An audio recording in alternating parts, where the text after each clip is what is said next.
Hi, welcome to Quiet Law YouTube channel. Close your eyes for a moment if you like, or let them grow heavy as you listen. You do not need to hold on to anything tonight. No tasks, no worries, no noise from the world outside. Just let it all drift away, slowly, like smoke from a stick of incense curling up toward an open window. Tonight, we are going somewhere far away, not just in distance, but in time. We are traveling back across many centuries, past the hum of the modern world, past the age of steam and iron, all the way back to a China that felt, to those who lived in it, as ancient and as certain as the mountains themselves. We are going to the Forbidden City, a place of red walls and golden rooftops, of silent courtyards where the wind moved through pine trees and nobody spoke above a whisper. A city within a city, where 10,000 rooms held the secrets of an empire, and where, in the year 1654, a small child was born who would one day become one of the greatest rulers the world has ever known. His name was Xuanye, and the world would come to call him the Kangxi Emperor. Settle in. Let your breathing slow. We are going to tell his story from the very beginning. He was not supposed to be remarkable. Not at first. Xuanye was the third son of the Kangxi Emperor, a boy born into the sprawling, complicated world of the Qing court, where dozens of princes and concubines and advisors all moved through the Forbidden City like pieces on a board. Each one watched, each one measured. His mother was a concubine of relatively modest standing, and in a court where bloodlines and favorites shifted with the seasons, there was no particular reason to look at this small boy and see a dynasty. But the smallpox came. It swept through Beijing in those years with quiet ferocity, touching the high and the low alike, sparing no family simply because they lived behind red walls. And it was this illness, this invisible and indiscriminate force, that first began to shape Xuanye's destiny. He was only a young child when he caught the disease, and he survived it, which in itself was a matter of enormous significance at the Qing court. The marks it left on his face, the faint pockmarks that would remain with him all his life, were not seen as blemishes. They were proof that his body had fought the sickness and won. In a court terrified of smallpox, a prince who had already survived it was something extraordinary. He was, in the eyes of those who counseled the emperor, a child who could not easily be taken from them. His father, the Kangxi Emperor, understood this. And so, when the time came to think about succession, when illness began to wear at the emperor himself, and the question of who would follow him grew louder in the corridors of power, the pockmarked third son was quietly moved to the center of the picture. There are older stories too, stories that swirled around Xuanye's birth the way myths always gather around those who later become great. The Qing dynasty had risen from the northeast, from the Manchu people, and they carried with them a rich tradition of signs and omens, of heavens that spoke and ancestors who watched. It was said, in the quieter corners of the court, that this child had been marked from the beginning, that something in the pattern of his birth, in the stars above Beijing on the night he arrived into the world, had already written a long and luminous reign for him. Whether those stories were true matters less than the fact that people believed them, that the court looked at this small, scarred boy and decided that the sky had chosen him. Because belief, in a place like the Forbidden City, had a gravity all its own. When the Kangxi Emperor died in 1661, Xuanye was just 7 years old. 7. A child who had not yet lost his milk teeth, who still played in the courtyards of the palace, who could not yet have understood what it meant to hold an empire in his hands. The coronation was a ceremony of staggering weight and stillness. The great hall of the Forbidden City filled with the kneeling forms of ministers and generals, of scholars and soldiers, who had spent their whole lives navigating the currents of imperial power. And at the center of it all, on a throne designed for a man, sat a small boy in robes of imperial yellow, the color that belonged to no one else in all of China. His face was composed. His eyes were steady. Whatever he felt in that moment, whatever a 7-year-old boy feels when the world bows before him, he kept it somewhere quiet and deep inside himself. The throne was his, but the power was not. Not yet, for regents had been appointed to govern in the young emperor's name, and of the 4, one man stood above the rest. His name was Oboy, and he was everything that power tends to produce in those who hold it without accountability. He was a warrior who had served the Qing cause with genuine ferocity and real distinction. A man of physical size and dominating presence who had earned his place through blood and loyalty. But loyalty to a cause and loyalty to a child emperor are not the same thing, and oh boy, as the years of the regency stretched on, began to govern as though the young Kangxi was simply a piece of furniture in the throne room. An ornament, a formality. He moved against rivals within the court. He reversed imperial edicts when they displeased him. He accumulated influence like a man who expected to hold it forever. The other regents, men of varying ability and courage, found themselves pushed to the margins. The officials of the court learned to read Oboi's moods before they considered the emperor's wishes. And Xuanya, growing slowly from a 7-year-old boy into a young man of 12, 13, 14, watched all of this from behind the careful stillness he had learned to wear like armor.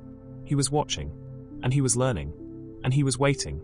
The moment Kangxi moved against Oboi has been told many times, and it has the quality of a story that seems almost too neat to be true, and yet the evidence of history supports its essential shape. The young emperor, now in his early teens, had taken an interest in a traditional Manchu wrestling practice. He gathered around him a group of young men, boys of noble families, and he trained with them openly in the courtyards of the palace. It was entirely in keeping with Manchu culture, entirely unremarkable, and Oboi paid it little attention. A young emperor playing at sport. Nothing more. But Kangxi had chosen his wrestlers carefully. In 1669, when the emperor was 15 years old, he summoned Oboi to the palace for an audience. Oboi came, as he had always come, with the casual confidence of a man who believed the emperor needed him more than he needed the emperor. He walked into the hall where Kangxi waited, and the wrestlers were there. What followed was swift. Oboi was seized, surrounded, overwhelmed before he could call for help or reach for any kind of defense. The man who had cast such a long shadow over the early years of the reign found himself suddenly, completely powerless. Kangxi did not execute him. He was, by most accounts of that moment, already showing the particular quality of measured restraint that would define his reign. Oboi was imprisoned, his title stripped, his influence dissolved. He died in captivity not long after, but he died without having been made a martyr, which was precisely the point. The child emperor had outmaneuvered a man who had spent decades in the machinery of power. He had done it with patience, with intelligence, and with a quiet kind of courage that does not announce itself until it is already too late to stop it. Kangxi now held his throne in fact, as well as in name. But holding a throne and ruling an empire are two different arts, and the empire he had inherited was far from settled. Far from its walls in the south, rebellion was stirring. The three feudatories, powerful military governors who had been granted their domains as a reward for helping the Qing establish their rule, had grown into something the dynasty had never quite intended. They had become kingdoms unto themselves, fiefdoms of enormous wealth and military strength, and their loyalty to Beijing had grown thin and conditional as the years passed. Kangxi moved against them. The conflict that followed, known as the Revolt of the Three Feudatories, was long and grinding and costly, stretching across much of the 1670s. It was not a war that bent easily to imperial will. There were setbacks and reversals, moments when the outcome felt genuinely uncertain. But Kangxi held firm, adapting his strategies, learning from his generals, refusing to allow defeat to harden into despair. By 1681, the last of the rebels had been subdued, and the south was brought back into the fold of the empire with a completeness that had not existed since the Qing first seized China. There was still the matter of the sea. Taiwan had remained outside Qing control since the dynasty's founding, held by the loyalists of the Ming, the previous dynasty, and by the formidable forces that the pirate King Koxinga had built into a real and functioning maritime power. His son Zhengjing had continued to hold the island, and Taiwan existed as a kind of symbolic wound in the Qing imperial project, a reminder that the old order had not entirely been extinguished. The Admiral Shi Lang, a man whose complicated history with both the Ming loyalists and the Qing court gave him a particular and personal investment in this final reckoning, led the Qing naval forces to Taiwan in 1683. The campaign was relatively swift by the standards of the era. The Zheng forces, formidable as they had once been, had been weakened by years of isolation and internal difficulty, and when the decisive engagement came in the waters around the Penghu Islands, the outcome was clear. Taiwan was incorporated into the Qing Empire, administered as a prefecture of Fujian province, and the last symbolic refuge of the Ming was gone. Kangxi received the news in the Forbidden City. He was 29 years old, and he had reunified something vast. But empires do not only have southern borders. They have northern ones too, and to the north and northwest. The world did not end where Chinese maps like to suggest it did. Russia had been moving east across Siberia for decades, a slow and relentless process of expansion that had brought Russian trappers and Cossack soldiers, and eventually imperial administrators, into territories that the Qing considered their own sphere of influence. Clashes along the Amur River had been growing more frequent, more serious, and Kangxi understood that the northern frontier required a different kind of settlement entirely. The negotiations that resulted in the Treaty of Nerchinsk in 1689 were remarkable by the standards of any era. This was not a defeated people accepting terms imposed upon them. This was a genuine diplomatic negotiation between two expanding empires, conducted with Jesuit missionaries serving as translators, navigating the enormous gap between Manchu and Russian and Latin with remarkable care. The treaty established a boundary, created a framework for trade, and recognized a kind of mutual legitimacy between the Qing Empire and the Russian state that had not existed before. It was the first formal treaty China had ever concluded with a European power, and Kangxi had been its architect. There was something in the Kangxi Emperor that the business of war and governance, as consuming as it was, could never quite satisfy. A restlessness of the mind, a hunger for understanding that went beyond the immediate demands of ruling 300 million people and managing an empire that stretched from the South China Sea to the edges of Central Asia. He wanted to know how things worked.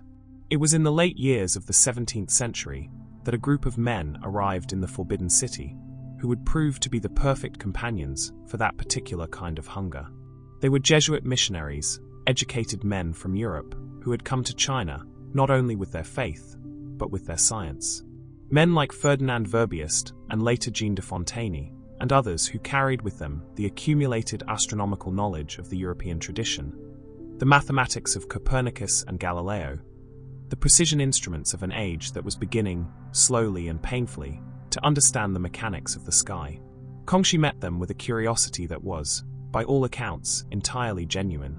He was not interested in their religion, at least not in the way they might have hoped. But their knowledge, their telescopes and their calculations, and their ability to predict the movements of celestial bodies with startling accuracy, this captured his attention completely. He arranged for lessons.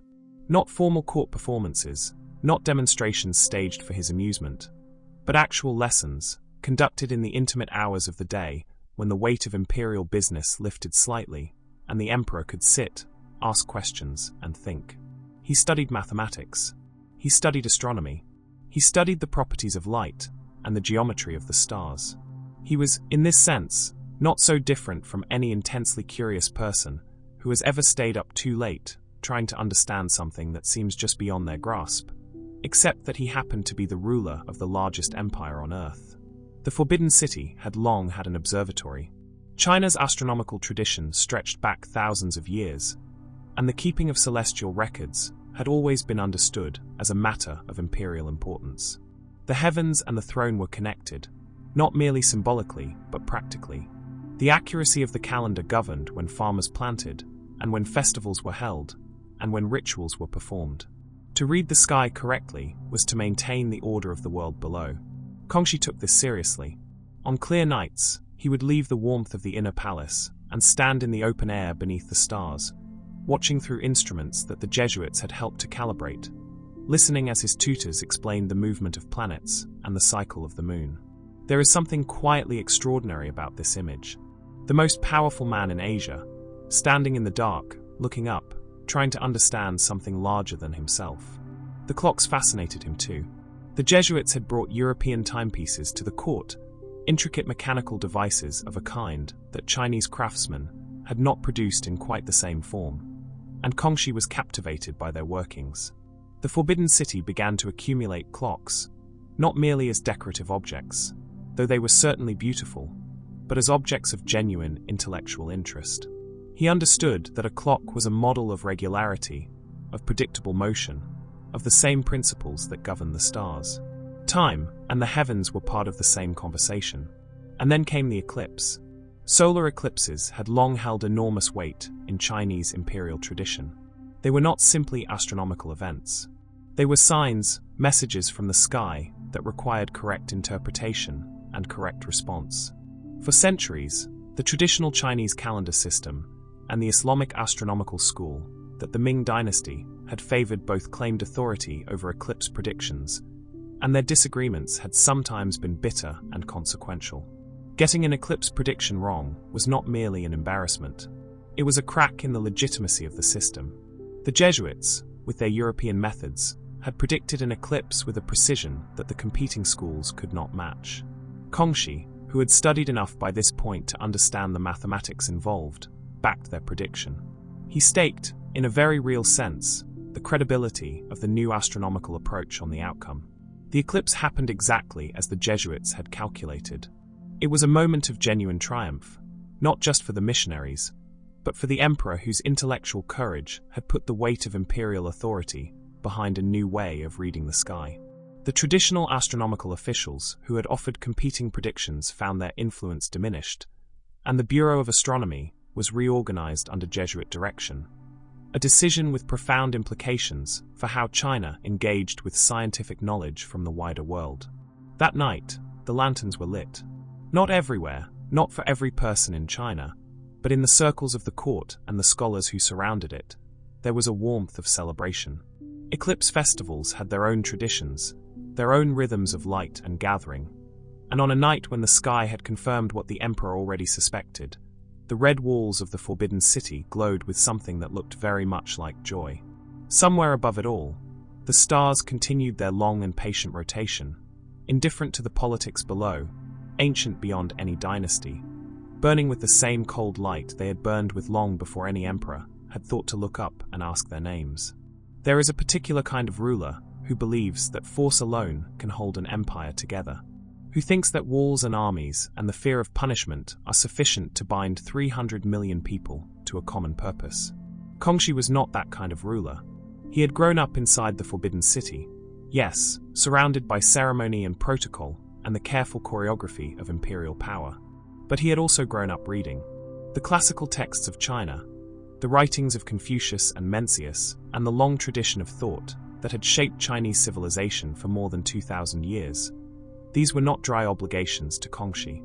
They were living things, full of questions that still felt urgent, answers that still felt incomplete, and a vision of governance that resonated deeply with something in his own character. Confucius had taught, many centuries before, that a ruler's legitimacy did not rest on military strength alone. It rested on virtue, on the cultivation of the self, on the proper ordering of relationships, on the idea that a society could only be stable if those at the top genuinely cared for those below them. The Qing were Manchu, not Han Chinese, and there had always been a tension in their rule, a question of whether outsiders could truly govern a civilization as ancient and as self-aware as China's. Kangxi understood this tension with great clarity, and he understood that the answer lay in precisely this embrace of Confucian values, not as a performance for the Han population, but as a genuine philosophy of rule. He surrounded himself with scholars.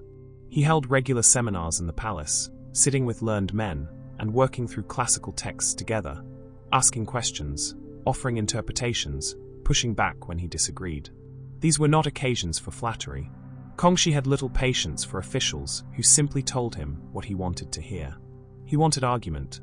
He wanted the friction of real intellectual engagement. And he wanted to capture it all.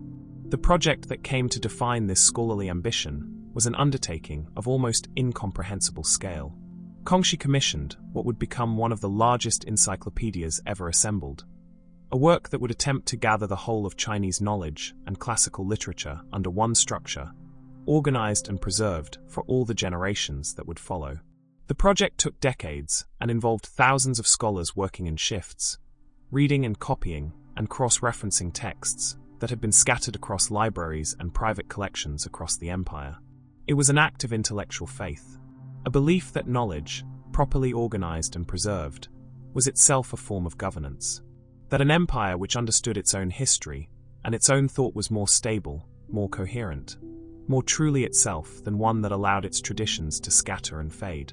In the evenings, when the scholars had gone to their quarters and the candles burned lower in the palace halls, Kangxi would sometimes sit alone with his brush and his ink. Calligraphy was, in the Chinese tradition, not merely a practical skill. It was an art form as demanding and as revealing as painting, a discipline in which the quality of a person's character was believed to express itself in the movement of the brush on paper. Kangxi practiced with the dedication of someone who understood this, who knew that the control required to make beautiful characters was not separate from the control required to govern well. There was a meditative quality to it, the stillness of the body, the focus of the eye, the particular silence of a room where nothing moved except a brush. He wrote poetry too.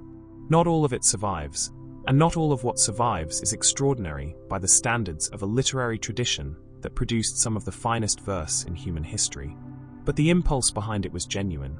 He would sit in the pavilions of the imperial gardens, particularly in the summer palaces north of Beijing, where the air was cooler and the willows trailed their fingers in the water, and he would compose verses about what he saw, about the light on a lotus pond, about the sound of rain on a tiled roof, about the strangeness of holding so much power and feeling, in certain quiet moments very small. These were not the poems of a man performing imperial serenity. They were the poems of someone who actually sat still sometimes and looked at the world and felt it. He was also drawn to the very oldest layers of his civilization, to the oracle bones. These fragments of turtle shell and ox bone, inscribed with a script that predated even the classical Chinese characters, had been emerging from the earth around Anyang for centuries, used as medicine, ground into powder by people who had no idea what they held in their hands. Kangxi lived before the full scholarly recognition of oracle bones as writing, but the court tradition of divination, of reading signs and seeking guidance from forces beyond ordinary human perception, was very much alive in his world. Court advisors who specialized in fortune-telling and the interpretation of omens occupied a real and recognized place in the Forbidden City. Kangxi engaged with them with the same curious skepticism he brought to almost everything, neither dismissing them entirely nor surrendering his judgment to them. He understood that the language of signs and portents was a language his people spoke, and that a ruler who ignored it entirely did so at his own risk. But he was always, underneath the ceremony, the same man who had stood in the dark counting stars and checking the Jesuits' calculations. He wanted to understand the world as it actually was, even when the world insisted on wearing the costumes of mystery. An empire is not a philosophy. It is a machine, and machines require maintenance. Roads that need repairing, rivers that need managing, taxes that need collecting, schools that need founding, and a population of hundreds of millions of people who need to feel, in some basic and daily sense, that the system they live within is not simply extracting from them, but also, occasionally, giving something back. Kangxi understood this with a practicality that sat comfortably alongside his scholarly interests. The two were never, in his mind, in conflict. Understanding Confucian texts and understanding the drainage patterns of the Yellow River were simply different applications of the same impulse. To comprehend the things that were his responsibility to manage. The calendar was among the first of the practical reforms to take lasting shape. In a country where agriculture governed the rhythm of almost all life, where the timing of planting and harvesting determined whether families ate or went hungry, the accuracy of the official calendar was not a minor bureaucratic matter. It was foundational. The reforms that came from Kangxi's engagement with both the Jesuit astronomers and the existing Chinese scholarly tradition produced a calendar of greater precision than what had come before, one that harmonized different systems of reckoning and reduced the accumulated errors that had drifted into the old methods over generations.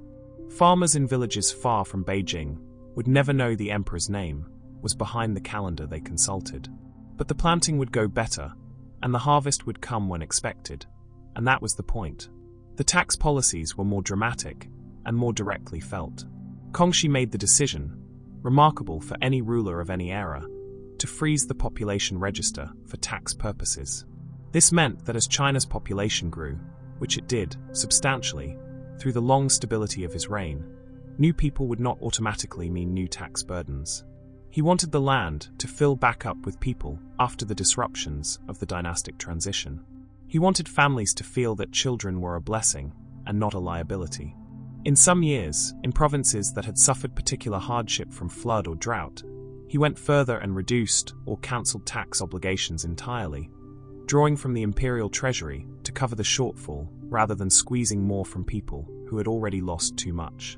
These were not the gestures of a ruler performing benevolence for the historical record. They were policies, calculated and sustained over decades, and their effects were visible in the demographic expansion of the Qing period, in the gradual filling of the landscape with villages and farms, and the quiet, persistent activity of people who believed the ground beneath them was stable enough to build upon. The Yellow River was the great challenge. It always had been, and in some ways always would be, China's second great river, sometimes called China's Sorrow, because of its habit of changing course and flooding vast tracts of the most densely populated land in the world, required constant, expensive, technically demanding attention. Kangxi made the management of the Yellow River a personal priority, appointing skilled engineers, funding ambitious projects of embankment and channel control, and personally visiting the affected regions to understand the problem at a level of detail that went well beyond what any advisor could convey in a written report. He traveled to the river multiple times during his reign. He walked the embankments. He spoke to the engineers and the local officials and the ordinary people whose fields sat in the floodplain. He understood, in a visceral way that desk governance never provides, exactly what was at stake when the water rose. The schools came from the same impulse. Kangxi believed, with the conviction of a man whose own education had shaped everything he became, that a literate and philosophically grounded population was a more stable and more governable one. He supported the expansion of village schools across the empire, institutions that taught not only reading and writing, but the basic Confucian moral framework that he saw as the connective tissue of Chinese society. These schools were modest affairs in most villages, a single teacher, a handful of students, a curriculum built around texts that had not changed much in centuries. But their proliferation was real, and their effects compounded over generations. And on the coasts, the ships were changing. China's naval tradition was ancient and distinguished, but the long period of Ming decline and the upheavals of the dynastic transition had allowed it to slip. Kangxi invested in naval capacity with the same pragmatic thoroughness he brought to everything else, understanding that an empire with long coastlines and important maritime trade could not afford to be weak at sea. The vessels that sailed under the Qing flag in the later decades of his reign were more capable than those of a generation before, and the trade that flowed through the coastal ports was among the most dynamic in the world. The machine was running, and through careful, patient, persistent attention, it was running better than it had in a very long time. He left the Forbidden City more than almost any emperor before or after him.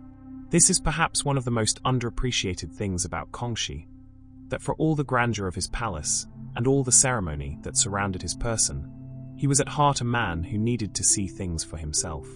He made 6 great tours of the south, traveling by boat along the Grand Canal, that extraordinary feat of human engineering stretching more than 1,000 miles from Beijing down toward the fertile delta of the Yangtze and beyond. The canal was not merely a transport route. It was a kind of spine of the empire, the channel through which grain and silk and goods of every description moved northward to feed the capital and the court. To travel, it was to read the empire's health in the most direct way possible. The journeys were slow and deliberate, as travel by barge tends to be. The water moved at its own pace, and the world on the banks slid past at the speed of a walking horse. Kangxi used this time. He would stop at towns and villages, step off the barge, and simply talk to people.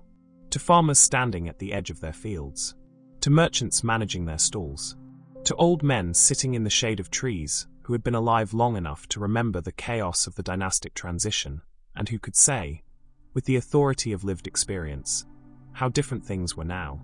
He listened to elders with a patience and a genuine deference that were unusual in a man of his position.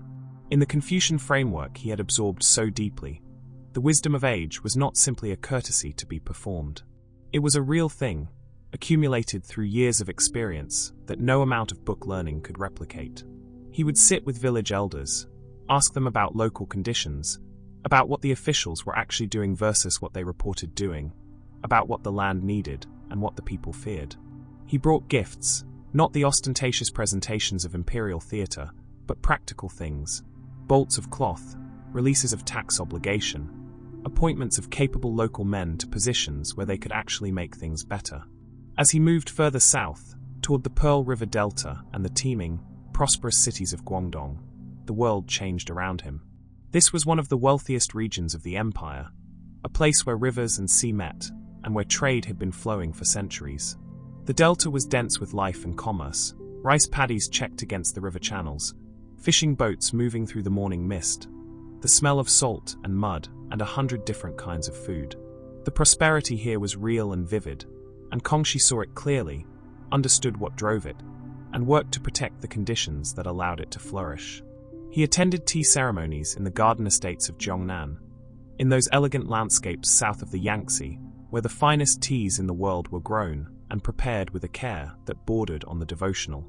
Tea harvest season brought its own rituals, the careful picking of the youngest leaves in the early morning before the dew had fully lifted, the precise methods of drying and rolling and storing that determined whether a harvest would produce something ordinary or something extraordinary. Kangxi participated in these ceremonies with the attentiveness of someone who understood that in a civilization like China's, the rituals of daily life were not separate from its philosophy. They were its philosophy, made tangible and repeatable and shared. He also looked west. The old Silk Road, that ancient network of routes connecting China to Central Asia, to Persia and Arabia, and eventually to the Mediterranean world, had never entirely stopped functioning, but the upheavals of the previous few centuries had reduced its traffic and diminished its role. Kangxi's stabilization of the western frontiers, his engagement with the Mongol tribes and the Central Asian states, and his general extension of Qing authority in those directions created conditions in which the overland trade began to breathe again. Caravans moved through passes in the mountains that had been quiet for a generation. Silk and porcelain and tea moved west, and silver and horses and new ideas moved east. The world was connected again, in the way it always wants to be when the politics allow it. The steppes to the north and west of China were never still. They were home to peoples who had shaped the history of East Asia for thousands of years, whose horseback cultures had produced, among other things, the Mongol Empire that had once ruled China itself. Kangxi understood the steppe as both a military challenge and a diplomatic opportunity, and he engaged with it on both levels with characteristic thoroughness. The Mongol tribes were not a monolithic force. They were divided, as they had long been, into different confederations with different interests and different leaders, some of whom were inclined toward accommodation with the Qing, and some of whom were not. Kangxi worked the divisions with considerable skill. He cultivated relationships with the Mongolian nobility through a combination of genuine personal rapport, strategic marriage alliances, shared Buddhist religious practice, which both the Manchu and Mongolian traditions held in common, and the simple and ancient appeal of a powerful ruler who respected you enough to come and speak with you in person. He was a superb horseman. This mattered. In a culture that valued equestrian skill as a mark of character and capability, an emperor who could ride well and shoot accurately from horseback was not merely showing off. He was speaking a language that the Mongol leaders understood and respected. The great hunting preserves north of the Great Wall, particularly the Mulan hunting ground in what is now Inner Mongolia, became a regular destination, and the annual hunts that took place there were as much diplomatic occasions as sporting ones. Kangxi would ride alongside Mongol princes, demonstrate his skill with a bow, eat the food of the steppe, sleep in jairs rather than palace tents, and in doing so, communicate something that no written edict could quite convey: that the Qing Emperor was not simply a Han Chinese ruler behind walls of red and gold. He was something that could move between worlds. But not all of the steppe could be won through diplomacy. In the far west, the Zhenghe Khanate had grown into a formidable power under the leadership of Galdan, a ruler of genuine military talent and expansionist ambition, who had designs on bringing the eastern Mongol tribes under his authority and building something that, if left unchecked, could eventually threaten the Qing frontier directly. Kangxi mobilized against Galdan personally, leading campaigns into the Mongolian steppe in the 1690s. The logistics alone were staggering. Moving an imperial army across hundreds of miles of grassland and desert, supplying it with food and water and ammunition in terrain that offered little of any of these things naturally, required planning of a kind that tested the administrative capacity of the entire empire. Kangxi was not simply a figurehead on these campaigns. He was an active commander, studying terrain maps, consulting with his generals, making the kind of decisions that only the man at the top can make when circumstances shift faster than messages can travel. The campaigns were successful. Galdan was defeated, driven into increasingly desperate retreat, and died in 1697, by some accounts by his own hand, though the exact circumstances were never entirely clear. The threat he had represented was broken, and the eastern Mongolian steppe was brought firmly into the Qing sphere. But the campaigns had done more than defeat an enemy. They had produced an awareness, vivid and urgent, of how little was actually known about these vast territories. The maps that existed were inadequate, often fanciful, based on travelers' reports of varying reliability, and stitched together without the geometric rigor that accurate surveying requires. Kangxi decided to fix this. He commissioned a comprehensive survey of the empire, bringing together the Jesuit fathers whose mathematical and astronomical training made them the most capable cartographers available, and deploying them across the full extent of Qing territory with instruments and instructions, and the imperial authority to go wherever the work required. The survey took years. It was an undertaking that required crossing mountain ranges and deserts and rivers, recording positions and distances and elevations with a precision that had never been attempted at this scale in Asia before. The maps that resulted, completed in the early years of the 18th century, were extraordinary. They showed an empire that stretched from the South China Sea to the borders of Siberia, from the Pacific coast to the edges of Central Asia, rendered with a geometric accuracy that was, for its time, among the finest in the world. Kangxi spread them out and looked at what he ruled, the full enormous extent of it, all the rivers and mountains and deserts and coastlines, all the villages and cities and roads, all the people living their lives within the lines that the surveys had drawn. It must have been, even for a man who had spent 60 years at the center of all of it, a remarkable thing to see. He was not only an emperor. He was, underneath all the ceremony and the governance and the ceaseless demands of rule, a man who needed the mountains. There is a tradition in Chinese thought, older than any dynasty, that the natural world is not simply a backdrop to human life, but a teacher, a source of wisdom that speaks in a language older than writing and more reliable than politics. Kangxi felt this deeply. The sacred mountains of China, those great peaks that had been sites of pilgrimage and ritual since long before the Qing existed, called to him in a way that the Forbidden City, for all its magnificence, never quite could. He made pilgrimages to the holy mountains with a seriousness of purpose that was not merely ceremonial. Mount Tai in Shandong, the most sacred of China's 5 great peaks, where emperors had come for thousands of years to perform the great sacrifices that renewed the covenant between heaven and earth, received him more than once. The climb was not easy, even for a man of considerable physical capability, and Kangxi made it in the spirit in which it was intended, not as a display of imperial piety for an audience, but as a genuine act of humility before something larger than himself.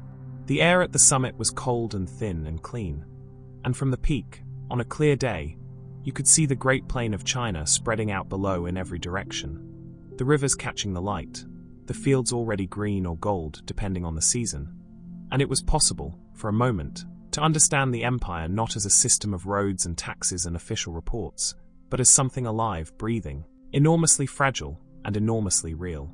The imperial hunts in the wooded preserves north of the city were a different kind of communion with the natural world. The forests were vast and old, the trees tall enough to block the sky and create a green twilight even at midday, and moving through them on horseback with the sound of birds rising ahead of the hunting party was one of the pleasures that Kangxi returned to throughout his life. He was an exceptional hunter, as he was an exceptional horseman, and the physical discipline of the hunt, the stillness required before a shot, the reading of animal behavior and wind direction, appealed to the same part of him that loved astronomy and mathematics. It was all, at some level, the same activity, paying close attention to the world and drawing correct conclusions from what you saw. Falconry was among the arts he practiced with particular dedication.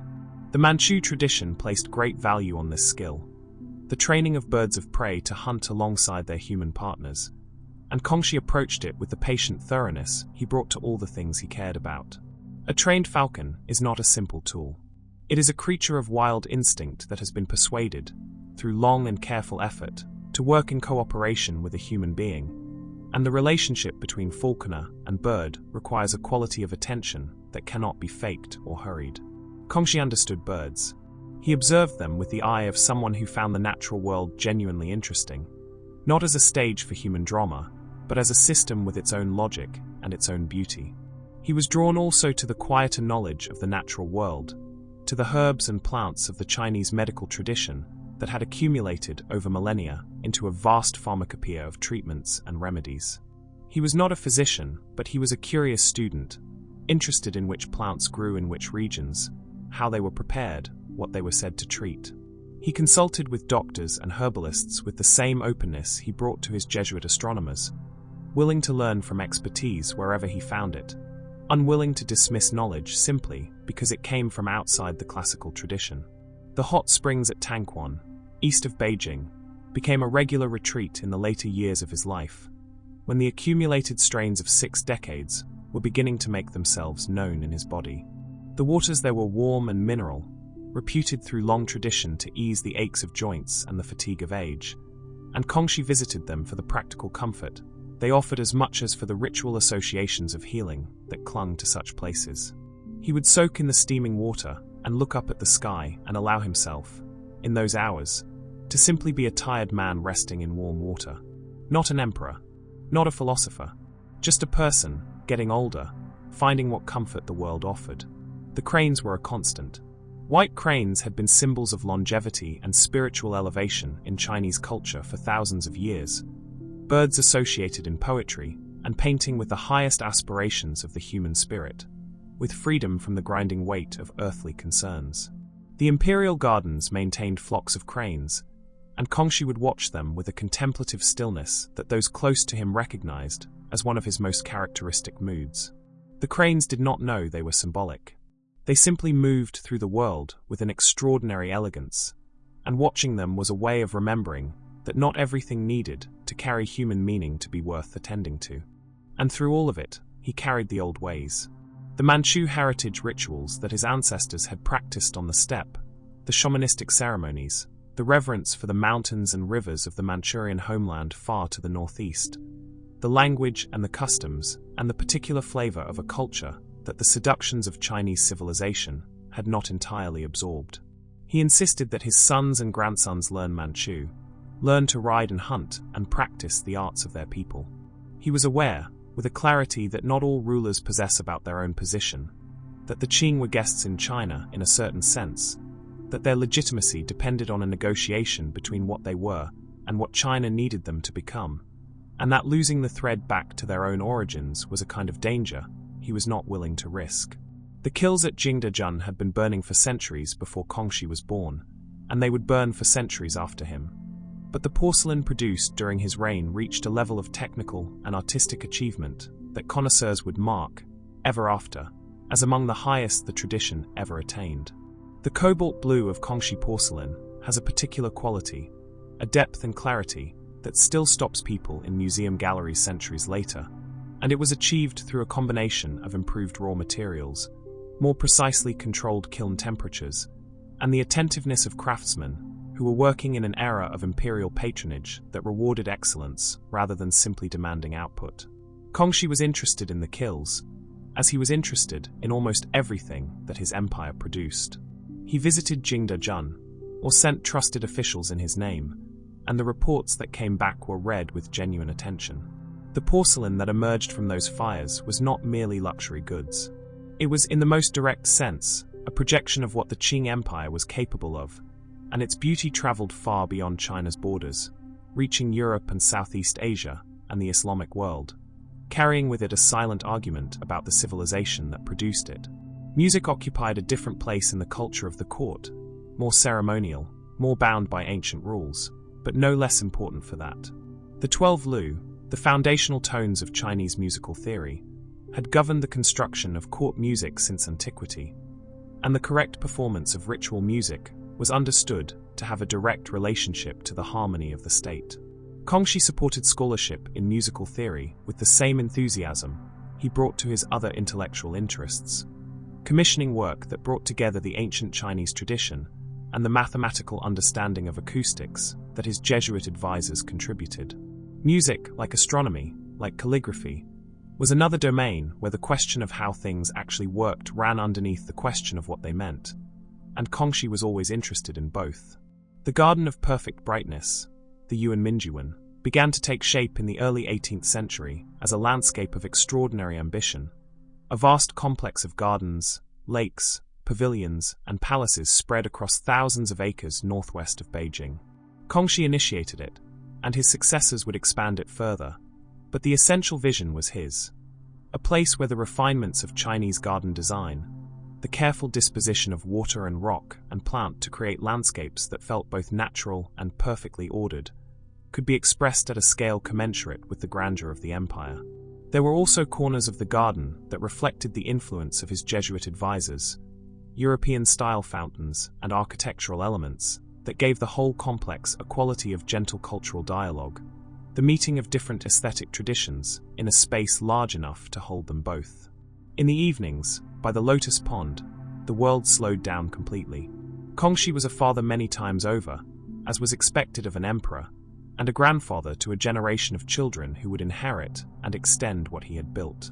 He would sometimes gather the younger members of the family in the garden as the light faded and the frogs began their evening conversation, and he would tell stories.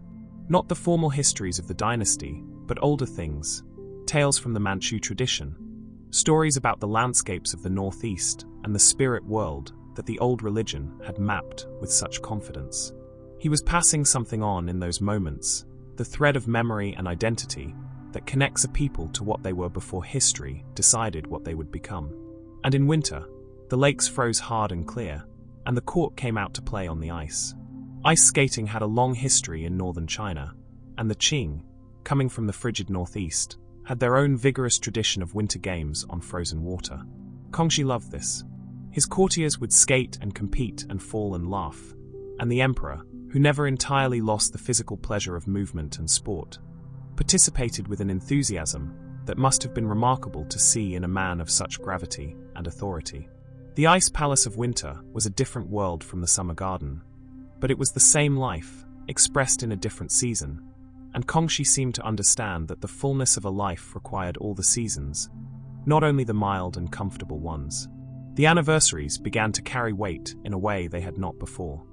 In 1713, the Kangxi Emperor turned 60 years old, an occasion of enormous significance in the Chinese calendar, where 60 marks the completion of the great cyclical count and the beginning of its renewal. He had by this point ruled for more than half a century, longer than almost any emperor in Chinese history, and the celebrations that filled Beijing were genuine outpourings of something that felt like gratitude.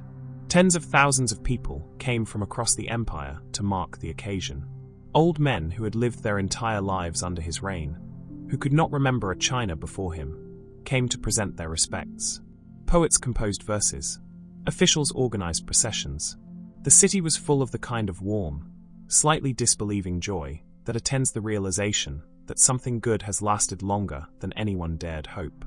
But behind the celebrations, the emperor was tired in ways that celebrations cannot fix. The brush still moved across paper, the edicts still went out, the reports still arrived and were still read and annotated with the care of a lifetime's habit. But the energy that had once been inexhaustible was beginning to cost something. The body that had ridden across the Mongolian steppe and climbed the sacred mountains and stood in cold observatory courtyards counting stars was entering its final season, and Kangxi, who had always paid close attention to the world around him, was paying close attention to this too.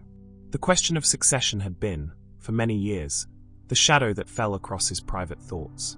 He had once designated an heir, his second son Enring, and invested years of hope and careful preparation in the boy.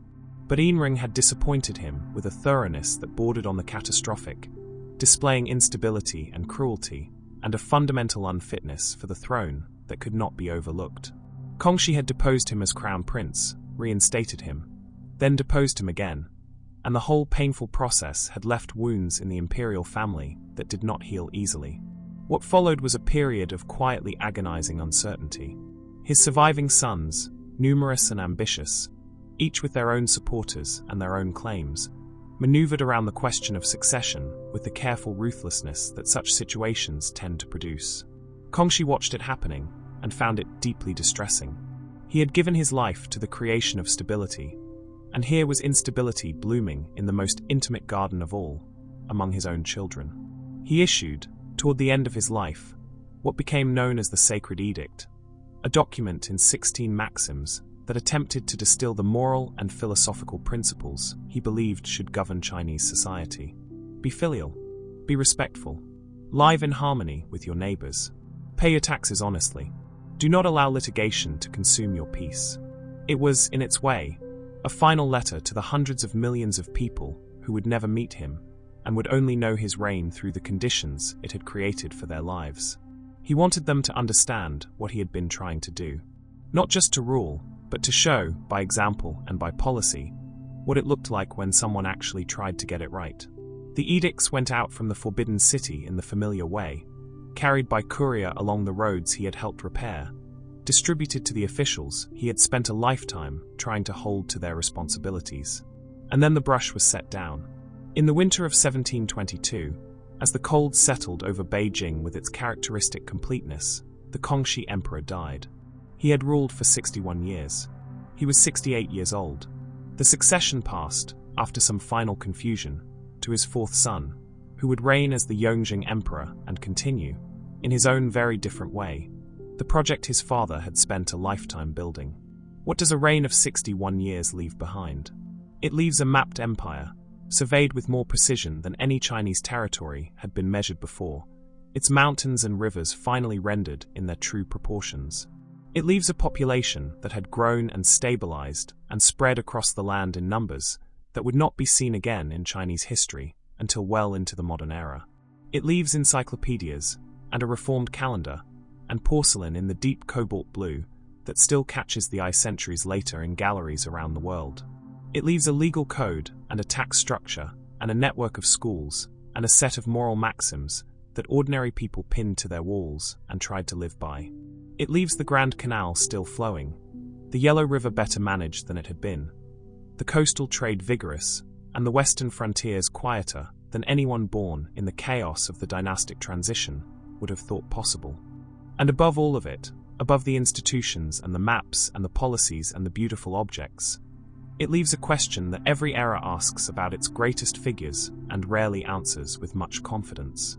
What kind of person was he, really, when the robes were off and the candles burned low and the day's edicts had all been sealed? The evidence suggests someone of genuine intellectual passion, someone whose curiosity about the stars and the rivers and the classical texts and the hot springs and the cranes was not performed for posterity, but simply present, as natural as breathing. Someone who held enormous power with more self-awareness than power usually permits.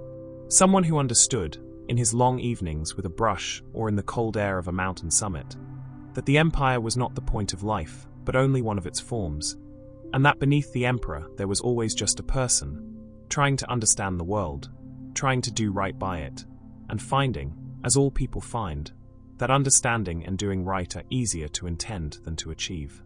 His reign did not solve China. No reign solves anything permanently. But for 61 years, under those red walls and that vast northern sky, something very close to what good governance can look like was given room to breathe and to grow. And the stars above the Forbidden City, indifferent as always to the politics of the world below, continued their patient rotation. Just as they had on the night a small pockmarked boy sat down on a throne too large for him. And just as they do tonight, above wherever you are, as you drift slowly, gently towards sleep. Good night, and have a great, relaxing sleep.